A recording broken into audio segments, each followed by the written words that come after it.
Informative சமூக பார்வை. அமெரிக்க அதிபரான Donald Trump ஆபத்தான மனநோயால பாதிக்கப்பட்டிருக்கிறதுனால அவரால் நாட்டை தலைமையேற்று நடத்த முடியாது அப்படின்னு பிரபல உளவியல் மருத்துவர்கள் எச்சரிக்கை விடுத்திருக்கிறாங்க.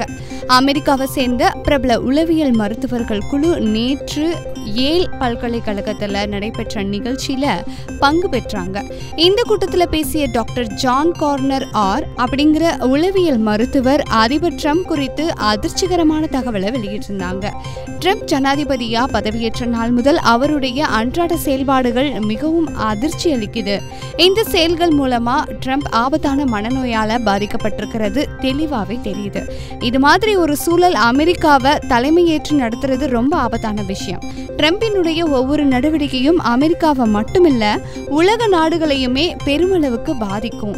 அமெரிக்க குடிமக்களுக்கு அதிபர் ட்ரம்பினுடைய செயல்பாடுகள் தொடர்பான உண்மையை தெரிவிக்க உளவியல் மருத்துவர்களான எங்களுக்கு தார்மீக கடமை இருக்கு அப்படின்னும் கார்னர் எச்சரிக்கை விடுத்திருக்கிறாரு. சமூக அக்கறையோடு நிறைய விஷயம் தெரிஞ்சுக்கலாம். சப்ஸ்கிரைப் பண்ணுங்க இன்ஃபோர்நெட்.